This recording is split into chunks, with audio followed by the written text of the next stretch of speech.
Hello and welcome to yet another YouTube video. In today's video, I'm going to talk about why bullet journaling didn't work for me and why I actually loved the fact that I did bullet journaling. So this is the bullet journal second edition, which I bought around 6 months ago, and I did bullet journal for around 4.5 months, and I actually used this to write everything. So everything from book notes to daily tasks to monthly logs, everything I did inside of this bullet journal. And I am thankful that I did it because I learned a couple of things. And I'm also going to show you what I do now. It is still analog planning, but it isn't a bullet journal. But I'm going to talk about what I do now a little bit later in this video. So I did both long form journaling as well as daily logs, and I did book notes inside of here. This is another daily log. This is book notes. So I did a lot of stuff and I experimented for a while. I even did weekly logs, which I liked a lot.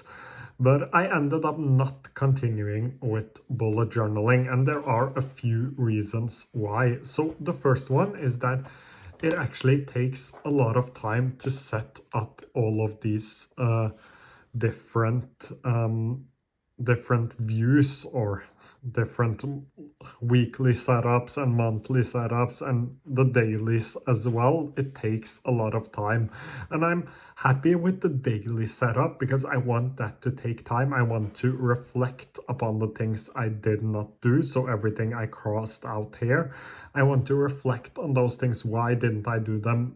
Did they not matter to me? And just the fact that I can see all of my tasks like this, because this is a lot of tasks, and I just struggled with keeping up with the maintenance of a bullet journal. I do like being creative, but when I got my job, which is in marketing, and I do a lot of design and I post these YouTube videos and I also have a clothing brand, it ended up becoming too much.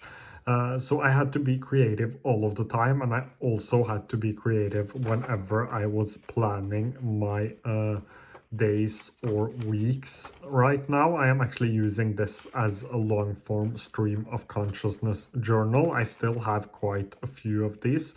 I have drawn inside of them as well, as you can see. But here again, I tried the daily logs again. So this was the 6th of November and this was the 8th.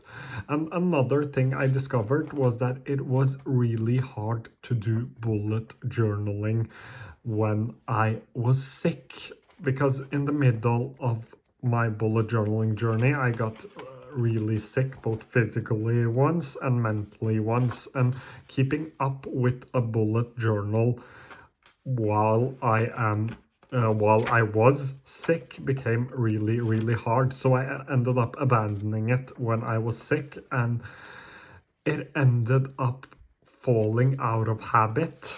So I had to pick back up the habit again after I have fallen out of it. And even though bullet journaling was really fun, I decided that there are better ways for me to do my planning. So what I do now is that it is still analog, but I use a pocket notebook. I've shown you this before. It is the Traveler's Notebook in passport size, and I have a weekly view here. And this is so much easier for me personally because it is already set up. I need the structure. I am a person who does not like to be able to customize everything because I tend to use that as a form of procrastination. And I decided that this is my best option to go for something like this, and having it in a pocket size also makes my life a lot easier in general. It is just so much easier to bring it with me everywhere I go. The A5 size is a little bit too big. I still bring it along, but just picking it up to do a rapid log and to write things down, just it it isn't the first thing I pick up whenever I have an idea. So having a pocket size is a lot better. And one thing I am thankful for is the idea of bullet journaling. I really love the idea of writing things down, reflecting on your months, days, and just seeing it analog. I do love analog planning, even though I do use my calendar as well, my Outlook calendar. There is something special about analog planning, so I do enjoy that a lot, and especially the fact that you have to write things down several times. So if I have a to-do and I'm not able to do that, I have to write it down for the next day, which makes me reflect upon the things I am doing and whether or not they are pushing me towards my goals. Another thing I didn't like was the fact that I felt like my bullet journal wasn't, and this is totally a personal problem, but I felt like my bullet journal wasn't as good as many of the ideas I saw on YouTube or Pinterest. And I understand why. Those were really, really beautiful. People with beautiful handwriting, people who could draw a straight line. I struggle with that as well. And I felt a lot of pressure about making it as perfect as possible, as beautiful as possible. And honestly, that is a mistake you should avoid when you are bullet journaling. This is probably beautiful enough. I actually was able to make some straight lines, but just the fact that I started comparing myself to others and other people's bullet journals became a problem. So I decided that I would stop doing bullet journal, at least like this, with setting up my own spreads, and decided to go for this pocket notebook instead, which I have been loving. And I still use the bullet journal notebook because it is a really good notebook, and having the index is really good for whenever I want to write something down. It is easy to find it later. However, I am not using it for bullet journaling, but mostly for stream of consciousness journaling, and some meeting notes are in here as well because I really like the paper and it is fountain pen friendly. I have ended up switching out this Fisher Space Pen for fountain pens instead.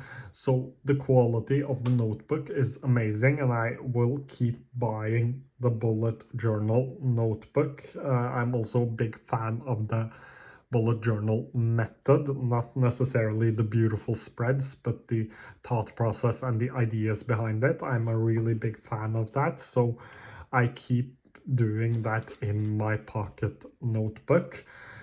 And just in general, a beautiful notebook, which I will continue to use, but probably not bullet journaling, at least not in a while. I may go back to it in a year or two when I am feeling a little bit more creative. But as of right now, I have decided that bullet journaling like this isn't for me. It takes too much of my time, and I spend too much of my time customizing and trying to make things beautiful with highlighters and straight lines instead of actually reflecting, which is the thing you should do when you are bullet journaling. So that's basically it for today's video. If you have any questions, feel free to leave them down below and I will try to get to them as soon as I can. Thank you so much for watching, and I hope to see you again quite soon.